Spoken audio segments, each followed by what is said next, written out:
a lot of what happens in the brain, let's just say in Alzheimer's disease, the brain becomes inflamed, okay? Whenever we have inflammation, and we've used this example before, something is produced called free radicals, okay? Free radicals are little dangerous scavengers that go around and damage cells in our body, and they cause inflammation. A neuroprotectant, also known as, in this case, they reference to a neuroantioxidant, is something that attacks and quiets down those free radical molecules, which then in turn protects our brain from inflammation.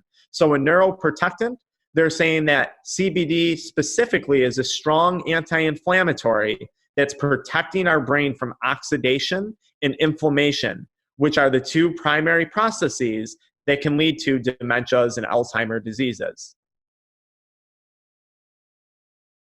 The next thing that we would then say is, okay, what are the risk factors for this person and what's the likelihood? And this is all going to tie back into that CBD patent. What are the risk factors for developing a dementia or for developing an Alzheimer's?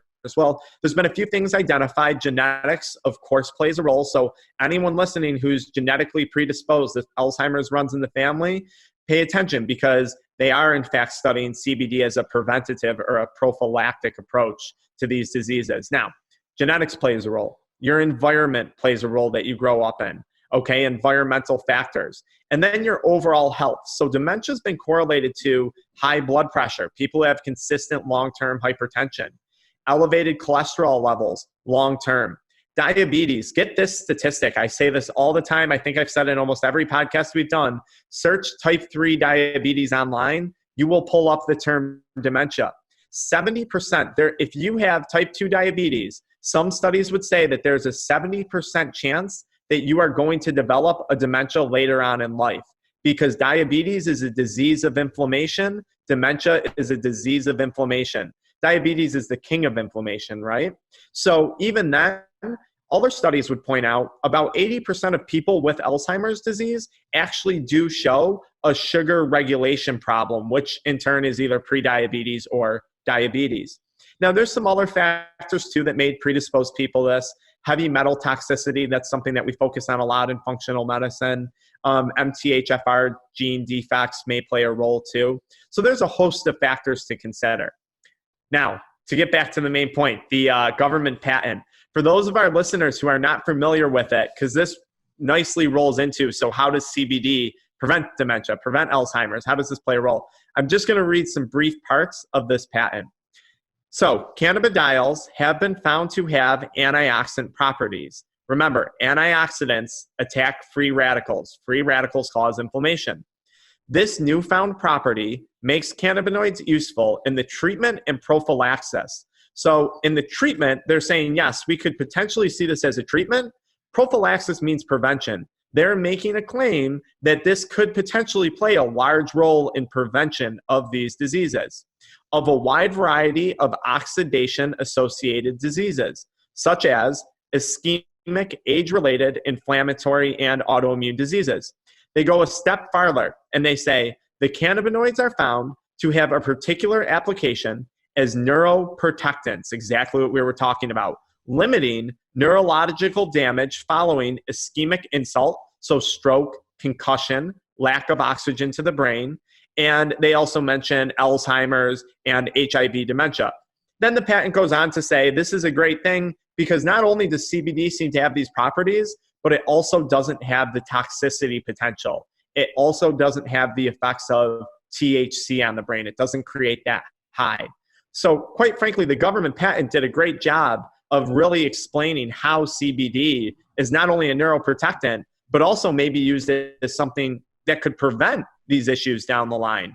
And I think it's important to note too, one of the first things I said was dementia, Alzheimer's, these are all signs or symptoms of something else. So if we're talking about dementia, we're going to talk about Alzheimer's. We're going to want to know, does this person have a history of TIAs or strokes? Do they have an HIV-related dementia?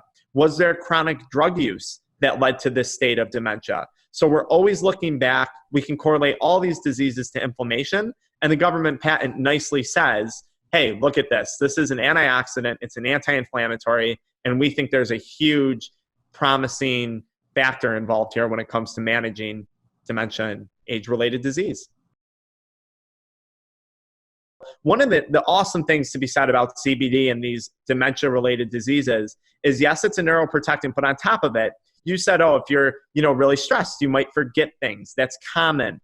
Anytime we're concerned about someone having dementia, we always have to ask, well, are they just chronically stressed and forgetting things due to a stress response?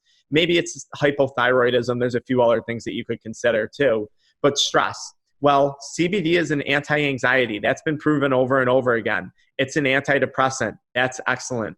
We've seen information implying that CBD helps with tremors, right? A lot of people with these age-related diseases, these degenerative diseases, they wind up with tremors. They wind up with anxiety. They wind up with depression. They wind up with insomnia, right? So I think it's really important to say, not only are we talking about CBD as possibly a preventative thing, not only are we talking about it potentially slowing down a disease progression, but now on top of it, we're saying, wait a minute, it might also help to manage all these other symptoms that we see with age-related neurodegenerative diseases. And what a great thing, because I don't know of many medications out there. If you think of a medication, it has a very specific focused action, right? If you're taking a medication for high cholesterol, chances are it's just going to impact cholesterol and not much else. Of course, a few drugs can be cross-prescribed, but at the end of the day, CBD is not impacting one thing, it's impacting multiple aspects of neurodegenerative disease. Someone who's talking about prevention, so maybe they're predisposed to it. Most of the things that I have seen would probably recommend around 20 to 60 milligrams a day, okay, as a general starting range. If this individual is pretty healthy, perhaps they don't have diabetes or other inflammatory diseases, perhaps they could go as low as 10 milligrams a day for preventative purposes. Now, when we're talking about someone who has an onset of dementia or one of these neurodegenerative diseases, a good starting point would probably be between 20 to 60 milligrams a day. But if you do look at literature, you can see them start to recommend up into those macro dosages where we're talking upwards of 300, 400 milligrams of CBD a day. And perhaps this is that really advanced person with Parkinson's disease. And like we always talk about, it's going to be different for everyone. This is the part of CBD that really there's not statistic, there's not numbers on, because everyone is so individualized. For most people, if you have the disease, you're probably going to want to start between 20 and 60 milligrams and work your way up until you see those desired results. So if anxiety is playing a role in someone's Parkinson's, if they start to see a positive impact on the anxiety, there's a chance that it's doing something to benefit the Parkinson's as well. So monitor your symptoms, monitor how you feel, and make a judgment call based on that.